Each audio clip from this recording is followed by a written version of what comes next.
Now you're going to get your welcome from the world's slowest worship associate. Welcome to our community church, Unitarian Universalist. I'm your worship associate, Sally Jackson, and it is a joy to be with you in person and virtually. So who are we as community church? We're a progressive, open-minded, and inclusive religious community. We welcome all who are on a spiritual search for truth and meaning. Ours is faith in action as we do the work of social justice and elevate compassion in our quest to live ethically, recognizing the inherent worth and dignity of every being. Please look to your weekly email for many announcements, but we're going to have one right now from our board president, Laura Miller.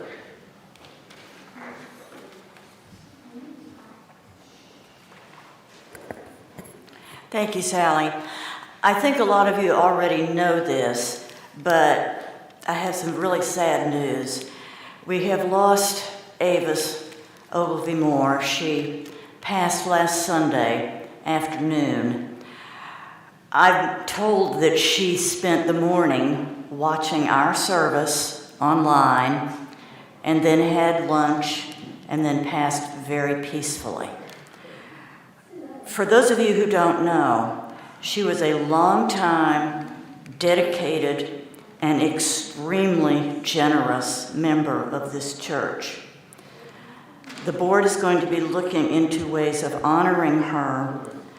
I am told that Reverend Jim will be performing a memorial service.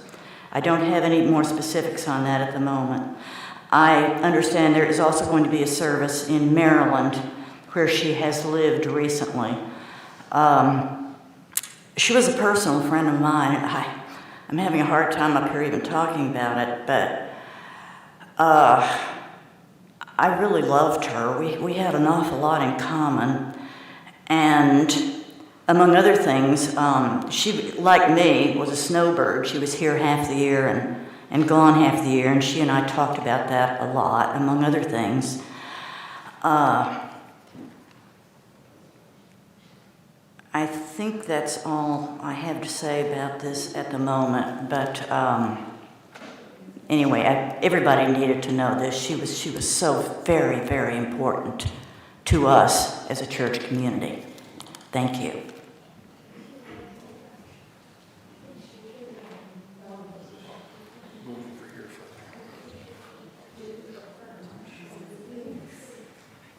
Oh, and good morning, everyone. I got a couple announcements myself. I put in the weekly newsletter. Barkus is coming up in 2 weeks. So if you haven't let me know that you want to participate in Barkus, please do so. And pets are welcome for Barkus Sunday service in 2 weeks as well. And also, I'm going to be mentioning Article 2 on this sermon I'm offering this morning. And so the last Tuesday of the month, I have tentatively planned a class that'll go up on the schedule about Article 2.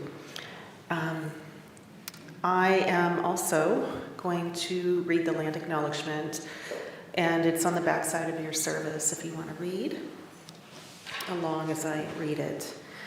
We acknowledge and pay tribute to the original inhabitants of this land.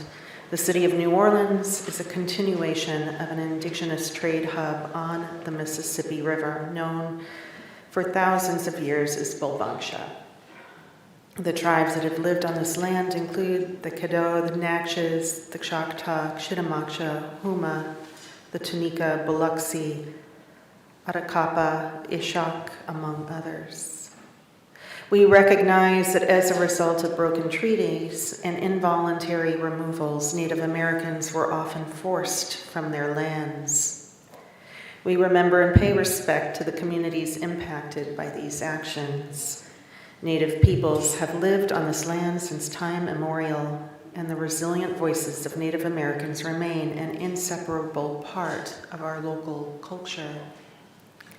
With gratitude and honor, we acknowledge the indigenous nations that have lived and continue to thrive here. And the opening words I have for you are by longtime Unitarian Universalists Dorothy Mae Emerson and Anita Farber Robertson. If we affirm that holy power touches all of us, is present in all of us, then we promote an understanding that every human being has a religious vocation to live centered in that power, responsive to that power, and as witness to that power. The gift of this power is freedom and healing. Its imperative is love.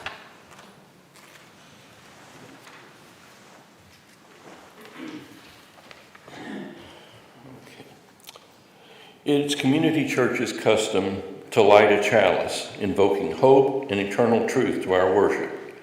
Please join in the singing, "We Light This Flame."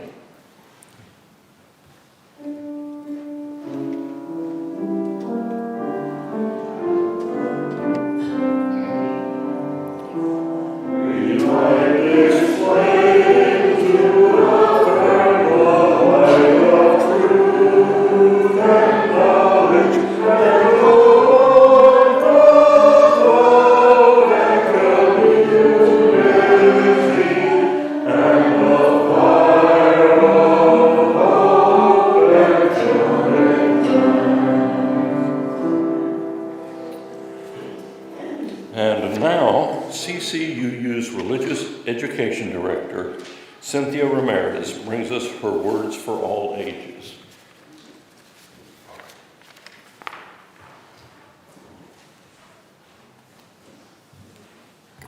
Good morning, everyone. So I'm going to, with the UU in mind, I thought of a story. It's called Common Ground. I think I read it before, I'm not sure, but I thought it was appropriate. May we make our decisions for the seventh generation. Long ago, a village was built around a commons. The commons was common ground which belonged to everyone in the village. All the villagers could bring their sheep to the commons to graze. But there was a problem. A villager who owned many sheep used more of the commons than a villager who owned a few sheep, or one, or none at all. But the common grass was free. People put as many sheep to graze there was as they could. Soon there were too many sheep. There was not enough grass for all of them. This was not good for the commons, or for the sheep, or for the villagers. So the people did one of two things. Some people stayed in the village, but they made a plan together. They agreed to keep the commons lush and green and to do a better job of sharing it. Each person could only put one sheep on the commons. Everyone had to follow this rule. Other people chose to move away. There was always someplace else to go. Today, the world is much like that village. Now our commons or our parks, our reserves and natural resources, the waters and the air of the whole world. Today, we have almost the same problem that the villagers had. Today, each fisherman tries to catch as many fish as he or she can from the common sea. This way, the fishermen have more fish to sell in the short run. But soon there are fewer and fewer fish. This is not good for the fish, for the sea, or for the people. Today, each lumber company wants to cut down as many trees as it can to sell for wood, paper, and fuel. There are more trees. The more trees the lumber company cuts down, the more money it makes in the short run. But after cutting down so many trees, there are fewer and fewer forests. This is not good for the trees, or for the forest creatures, or for the forest soil, or soul, you could say. We use our common oil, gas, and coal to heat our homes and run our cars. Companies use them to make plastics and other chemicals. In this way, we stay warm, we travel long distances, and visit stores full of amazing things to buy in the short run. But someday, these fossil fuels will be used up. We all need water for drinking, cooking, and washing. Farms need water for crops and livestock, and businesses need water to cool equipment and clean up wastes. So we pump as much of our common water as we can. This works pretty well in the short run. But over time, the wells run dry, and the wastes pollute the water. There's not enough clean water for all the people, the farms, and the businesses. Fresh water, fossil fuels, forests, fish, one by one, we are destroying the natural resources that sustain our lives. So then, here is our common question. In our country, our companies and each one of us benefit more in the short run from using as many natural resources as we can. Then what will stop us from destroying our whole world, our common ground? We need to answer this question together. Because today, we are different from those long ago villagers in one very important way. Now, we don't have any place else to go. The end. Thank you so much. And will you please help me in singing out the children for Are We?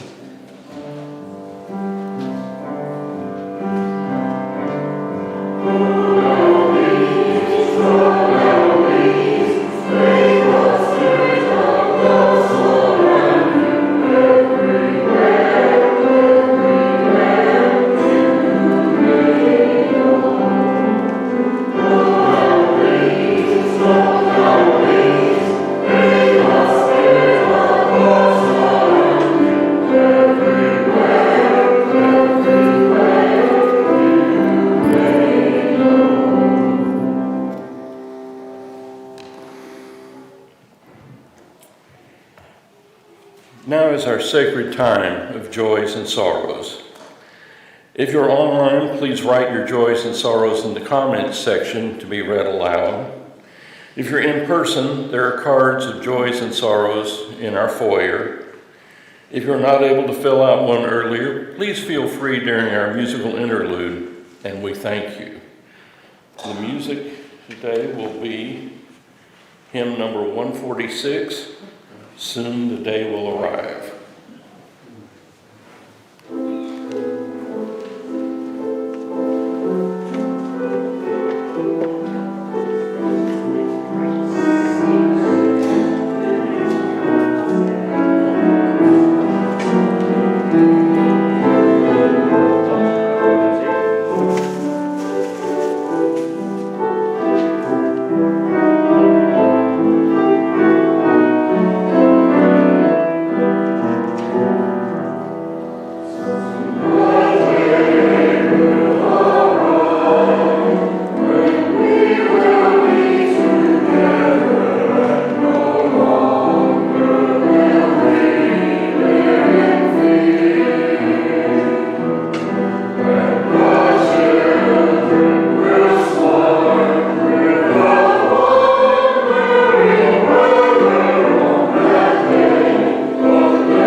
Do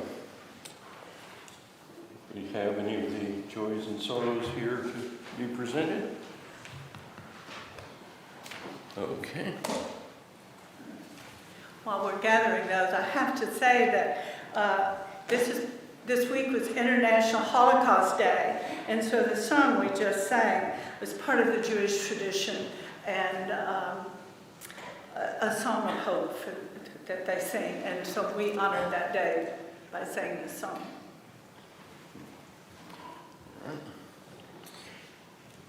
Well, we have the sorrow for Avis, but in a way it's a joy, because Laura Miller wrote, "A joy to have known you, a sorrow that you've passed on." So it's a little bit of both. And Jim O'Neill says it's a sorrow that the epidemic of gun violence continues with so little attention to its root causes and remedies.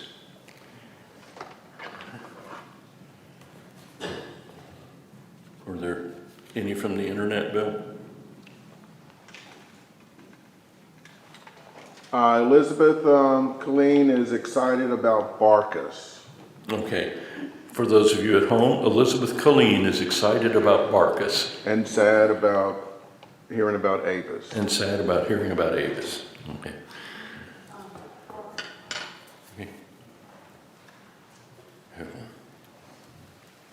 And I'll light a candle for the ongoing violence against people being pulled over for routine traffic stops in memory of Tyree Nichols.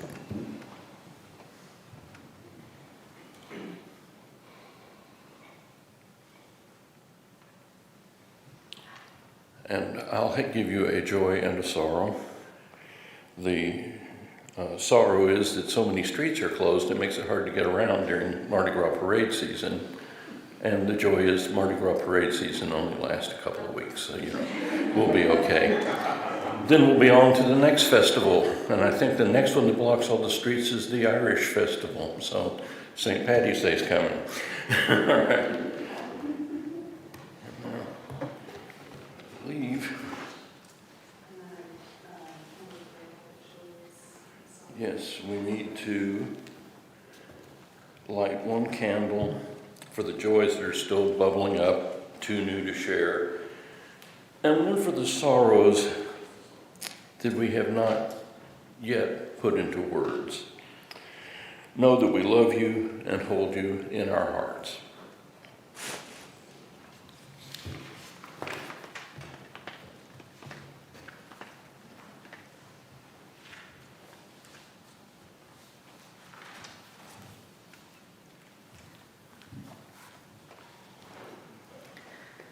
I'm going to start with two short readings. The first by U.S.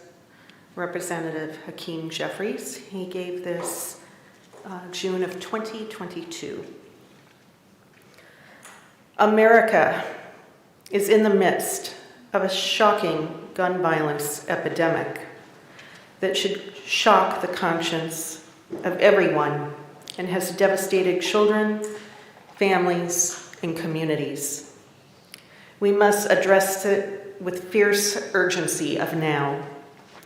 But there are some in this chamber who would rather bury your heads in the sand and act like everything is okay. It is not okay for Black folks who were gunned down in Buffalo, New York, simply because of the color of their skin. It is not okay that members of the Jewish community were gunned down in the Tree of Life Synagogue in Pittsburgh simply because of their religious beliefs. It is not okay that children were gunned down and shredded in Uvalde, Texas by an 18-year-old who should never have had access to a weapon of war. It is not okay that mass murder has become a way of life in the United States of America. That is why we must pass comprehensive gun violence prevention legislation, address this epidemic decisively, and allow America to be the best version of itself. The second reading I have for you this morning is by the Reverend Al Sharpton. who gave these words just a couple days ago. Once again, we are forced to watch another horrific video of cops using brutal force to kill a black man. Nearly 3 years after the murder of George Floyd shook the world, here we are. This video should be all a jury needs to convict each of the 5 officers who relentlessly beat Tyree Nichols to death. Justice needs to be delivered for Tyree and his family. I don't think anyone who could stomach getting through this footage would disagree. The sad reality is police brutality will be an ever-present threat for Black and brown Americans unless cops continually see that those who use blunt force will go to jail. They need to understand that a badge isn't a shield that lets them kill someone during a traffic stop. And the only way to do that is through convictions and legislation. Our entire nation must come together to condemn this grotesque violation of human rights.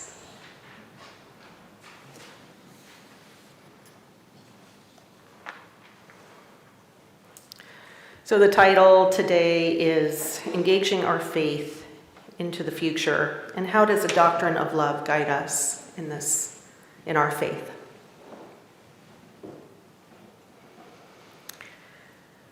So how does faith lead us in all aspects of our life as Unitarian Universalists?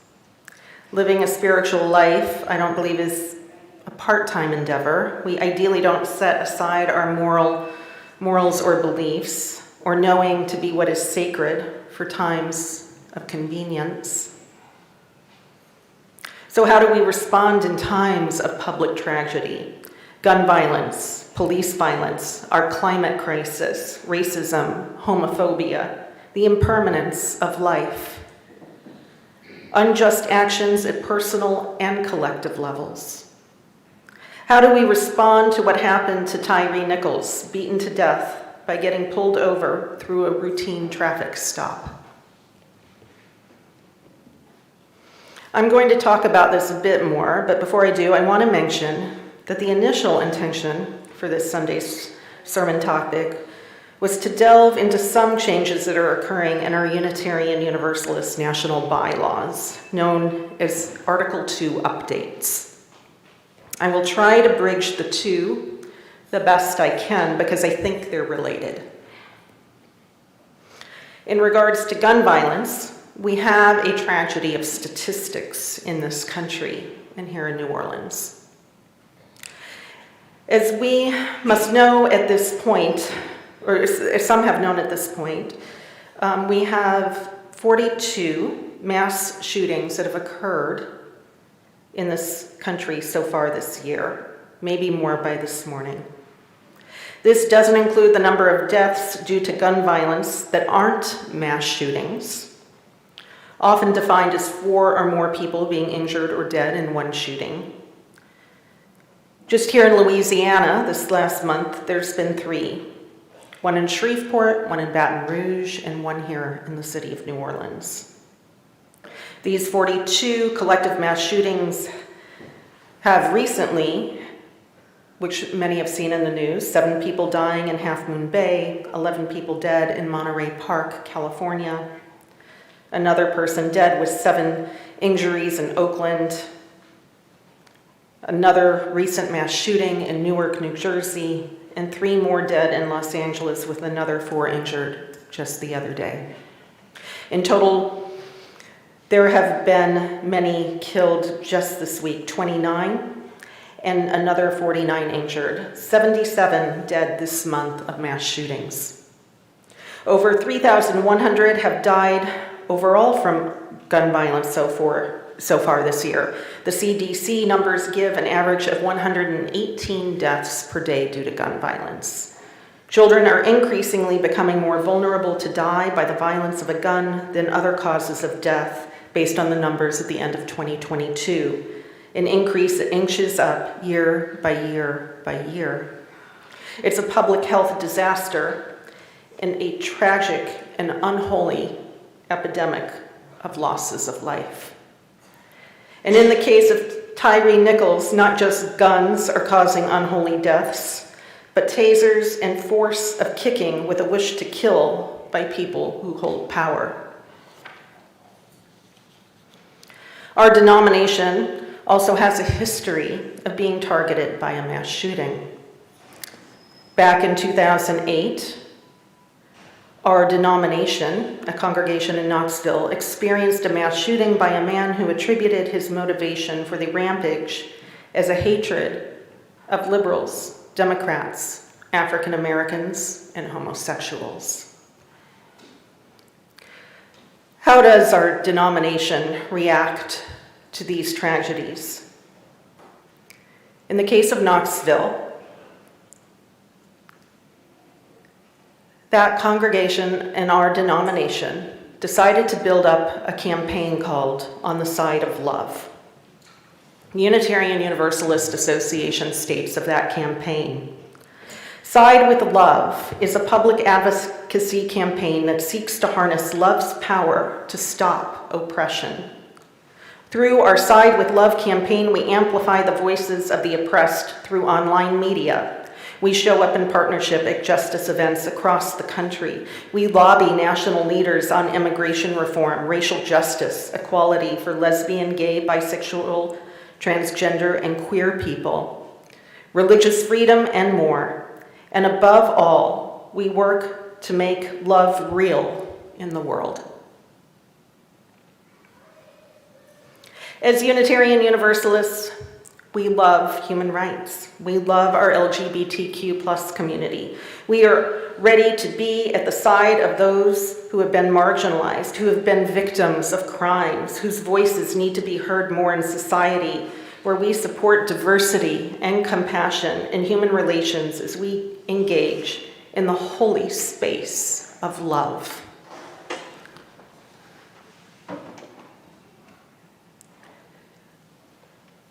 With more statistics on gun violence, it has almost doubled in the last 8 years, with spikes increasing with increased gun ownership during the pandemic.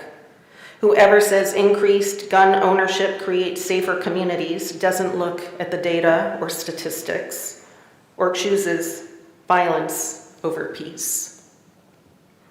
We have 120 guns for every 100 people in this country. No country on earth has that ratio. Very few countries are more dangerous to be in regarding gun violence. Brazil and Venezuela are two of the few countries where it is more dangerous to die by gun violence in the world. In other words, the United States has more guns than humans in the United States by about 20%. 393 million guns, to be more exact. No one is immune to the devastating results of gun violence in this country. Suburbs, downtowns, poor, rich, middle class. But the statistics show where it is safer to be. For example, in the last few years, there have been no registered murders, albeit there are suicides and other forms of gun violence in certain neighborhoods here in New Orleans. Take the West End, for example, where our church is, Lakeview next door, Uptown, or Bayou St. John, are all relatively safe neighborhoods to live in if you want to try to escape the epidemic of murder. If you are a black man in your 20s, you have a 10 times higher rate of being murdered by gun violence when looking at national averages. If we look at home here in New Orleans, NOLA.com has something on their website called a murder map. And it shows where murders are occurring in every neighborhood of this city. The 7th Ward and the 9th Ward are terrible places to be a black man in looking at statistics of gun violence, if you're a black man in your 20s. The 7th and 9th Wards in New Orleans, death rate by gun violence goes up tenfold compared to other New Orleans neighborhoods, in what many of us know now is the murder capital per capita of the United States based on current statistics. In other words, when you combine New Orleans murder rates, being a black man in your 20s in the 7th or 9th ward, compared to national statistics, there is up to 100 times higher rate of being murdered at the hands of a gun. We can look at just this one issue of gun violence in life to live out our faith as an example.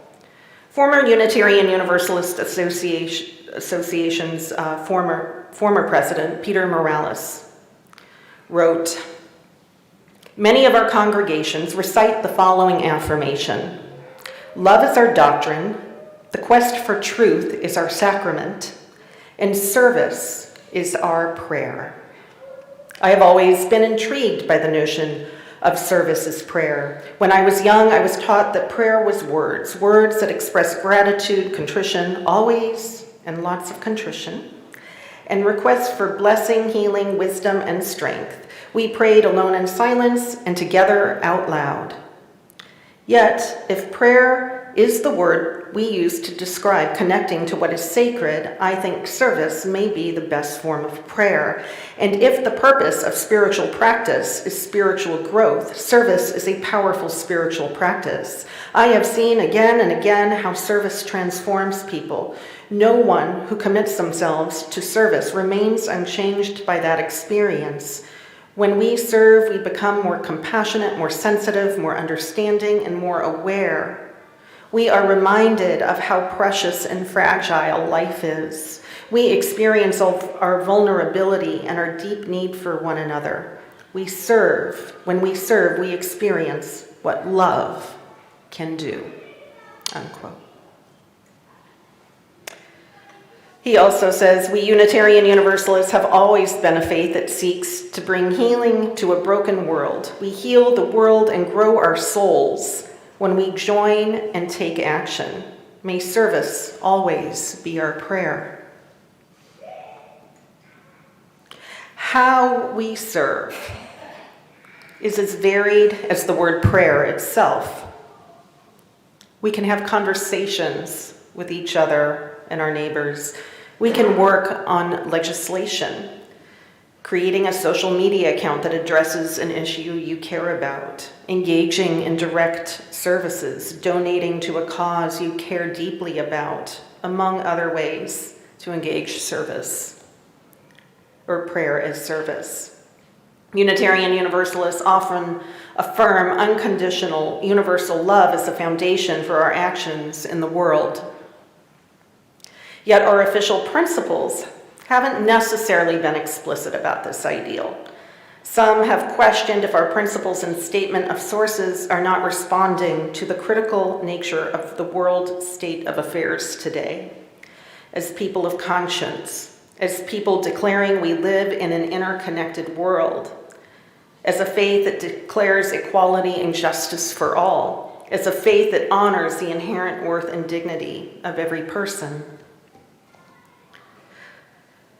Voting on Article 2. Now, Article 2 is in bylaws in many nonprofits and churches that explicitly state the mission statement. And there are changes potentially coming. And it's not a decision I will have a direct impact on. Delegates at General Assembly will ultimately represent our congregations across the United States to decide this. And for those of you who are new to Unitarian Universalism, our denomination meets yearly in June with voting delegates from every congregation, and depending on the size, about 2 per congregation attend, virtually or in person. General Assembly, in general, is to gather our denomination to converse and vote on important and current topics in the Unitarian Universalist Association. Unitarian Universalists affirm and promote principles which hold as values and moral guides. These values and morals exist within what we call our living tradition. Unitarian Universalists draw from sources as diverse as science, poetry, scripture, and personal experience.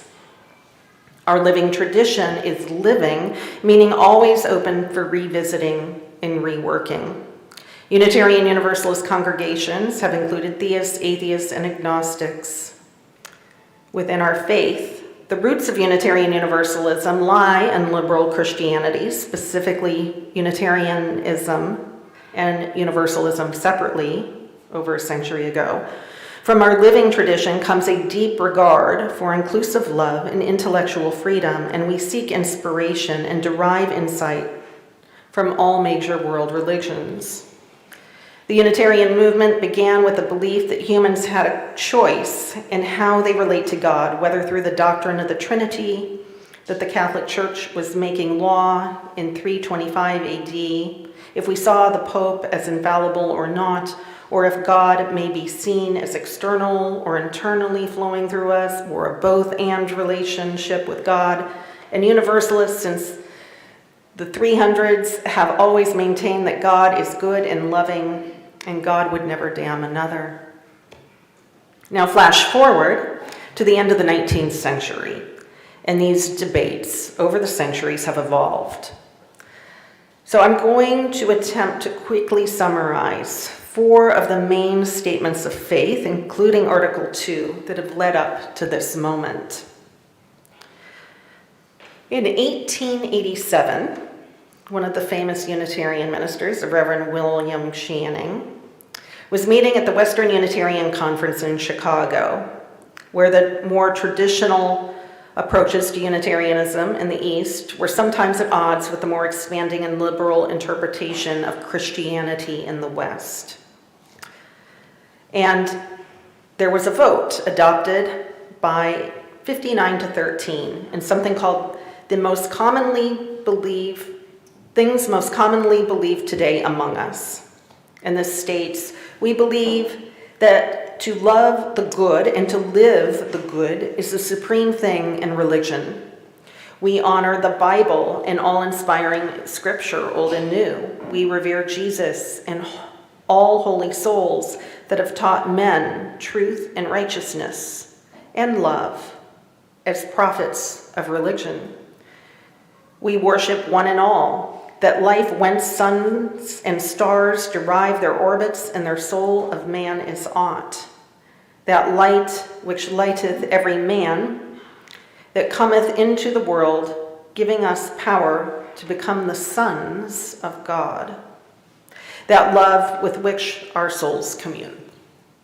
About 50 years later, in 1936, the study of values in 1936 was done by the Unitarian Commission of Appraisal. This group published what is known as Unitarians Face a New Age. And that statement says, Unitarians agree on the affirming the primacy of the free exercise of intelligence and religion, in affirming the paramount importance of the individual of his own moral convictions and purpose, and affirming the necessity for worship as a deliberate effort to strengthen the individual's grasp on the highest spiritual values of which he is aware, and affirming the rational nature of the universe. Unitarians disagree as to the expediency of using the traditional vocabulary of religion within a fellowship which includes many who have rejected the ideas commonly associated with such words as God, prayer, communion, salvation, or immortality. Now, 23 years later, in 1959, the merger between the Unitarians and Universalists begins to occur, preparing for the official merger that occurs in 1961. The Constitution of the Unitarian Universalist Association is written under the guidance of the Joint Merger Commission. Even the name was in debate. Reverend Frederick May Elliott was arguing to call the merger church the Liberal Church. Now, what was ultimately voted over that was what we are now familiar with, the Unitarian Universalist Association. And in that version, under Article 2, wording which includes where the principles and sources are stated, states to strengthen one another in a free and disciplined search for truth and the foundation of our religious fellowship. to cherish and spread universal truths taught by great prophets and teachers of humanity in every age and tradition, immemorially summarized by the Judeo-Christian heritage as love to God and love to man. To implement our vision as one world by striving for a world community found in the ideals of brotherhood, justice, and power. In 1961, the language finally agreed upon is a bit more familiar, with 6 principles being defined under Article 2 bylaws. And again, that's where the mission and purpose statement often resides for nonprofits and churches. For the Unitarian Universalist Association, as well as other nonprofits, that language can change over time. The Unitarian Universalist Association revised the 6 principles in 1985. The revised statement includes these principles and a statement of the association's purposes. In addition to this, there is a stated compliance with a bylaw requirement that the principles be reviewed every 15 years, which is where we're at now. The original language, 6 principles with no sources cited, was overhauled as a result of a review in the 80s, the 7 principles affirming the interdependent web of all of existence, also in the 1980s, and the 5 sources were adopted at that time, with Earth-centered traditions, our 6th source, being added in 1995.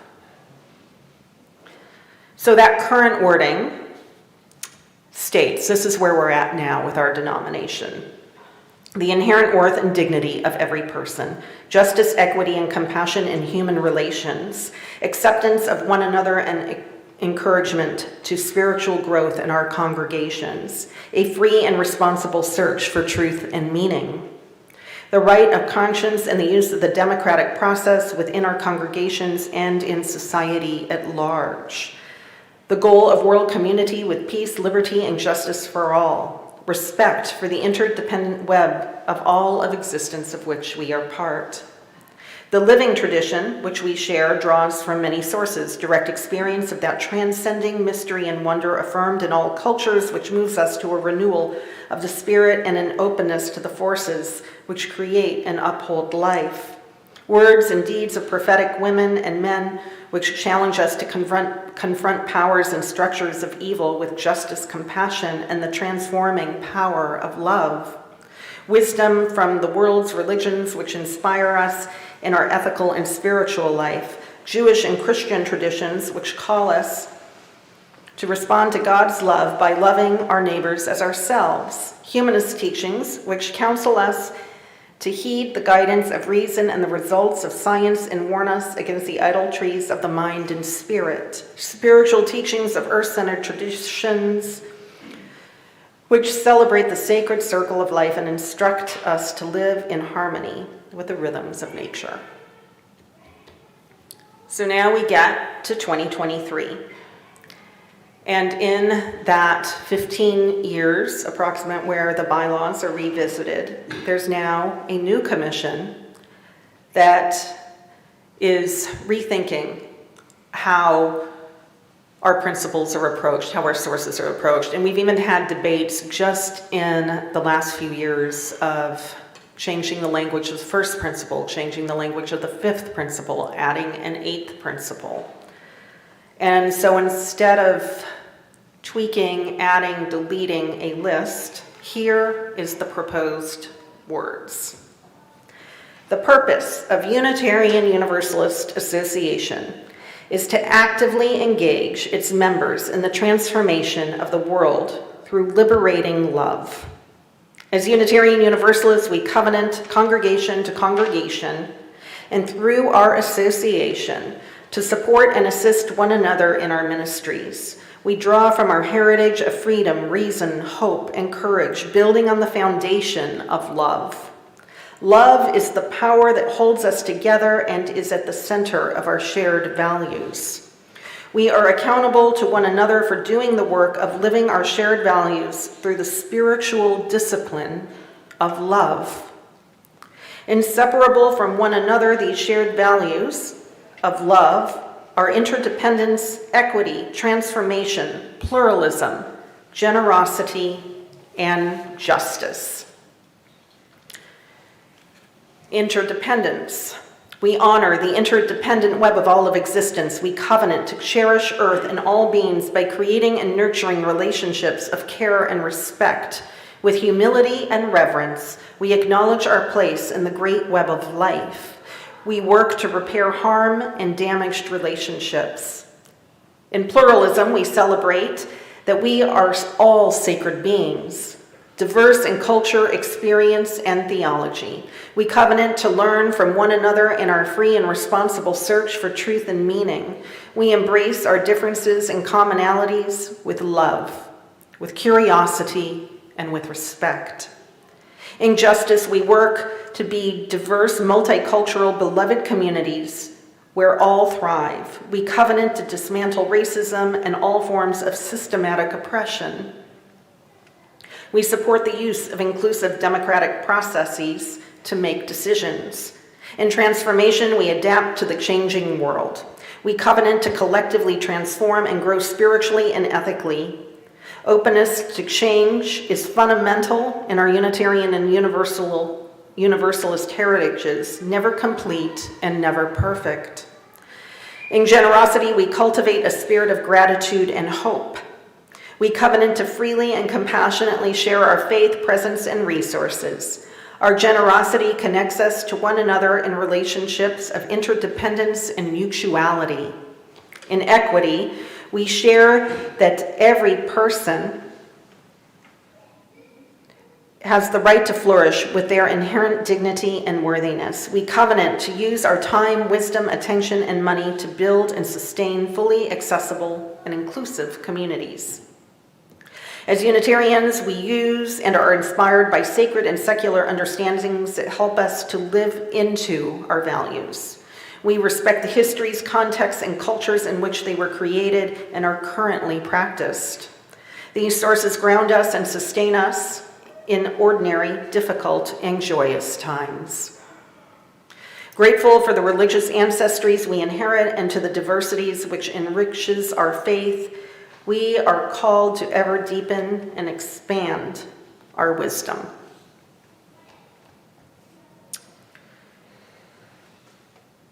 So the UUA, Unitarian Universalist Association, wrote over a decade ago, just consider, well into the 20th century, our Unitarian predecessors used to proclaim and teach that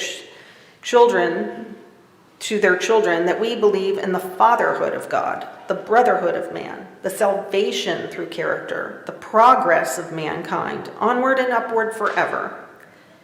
Again, several years ago, they say in 2020, when everyone presumably will have perfect vision, our current principles and purposes may also be perceived to have inadequacies and demand radical rewriting.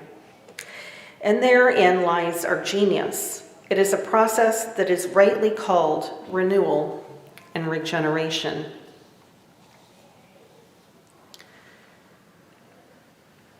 What are the words of wisdom and faith that are needed today to address individual trauma, collective trauma, spiritual searches for truth and meaning, to live a faithful life and well-meaning life in our Unitarian Universalist faith of today?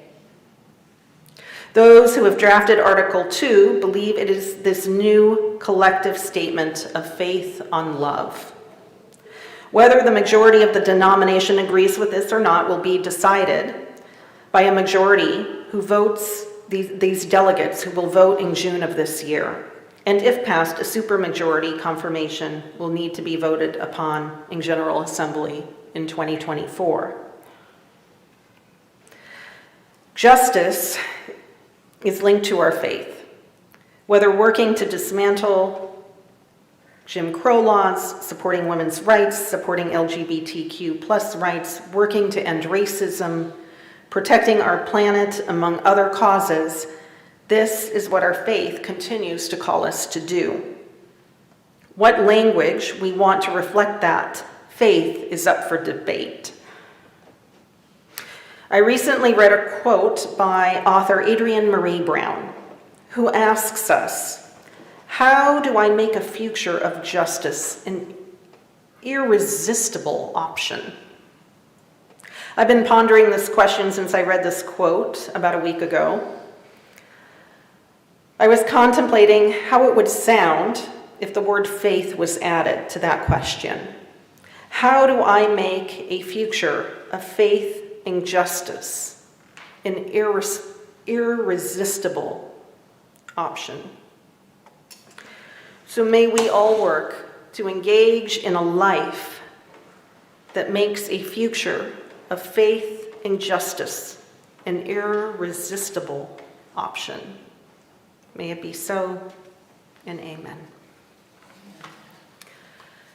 So this is the time we have our offering and offertory.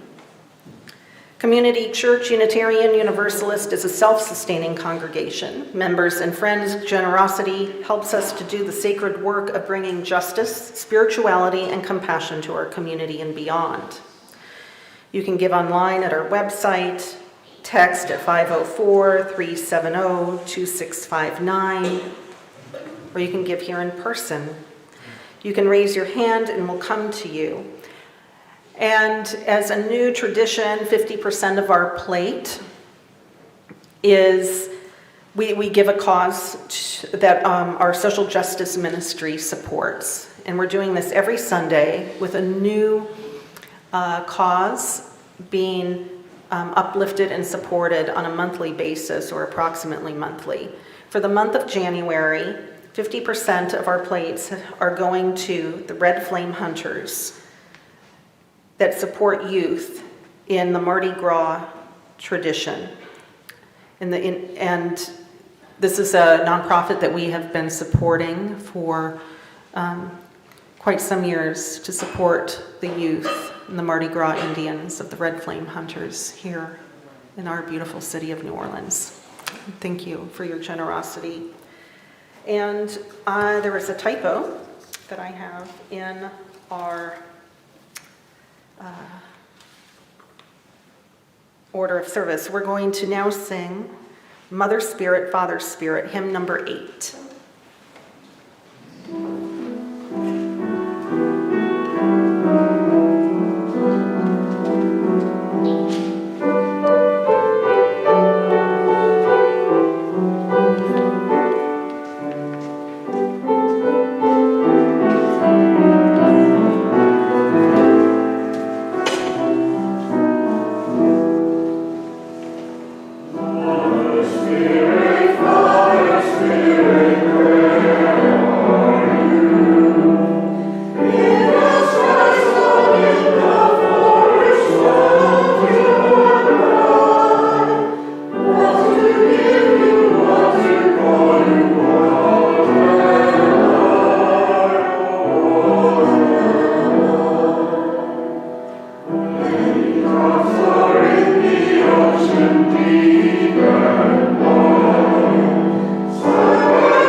So this is the time where we extinguish our chalice for this Sunday morning. We extinguish the chalice here that it might glow gently in our hearts. May it light your path as you leave this place. May it guide your way until we are together again. And now we have the chance to sing hymn number 128, For All That Is Our Life.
So I leave you with these words by Martin Luther King Jr. Everybody can be great because everybody can serve. You don't have to have a college degree to serve. You don't have to make your subject and your verb agree to serve. You only need a heart full of grace, a soul generated by love. Amen.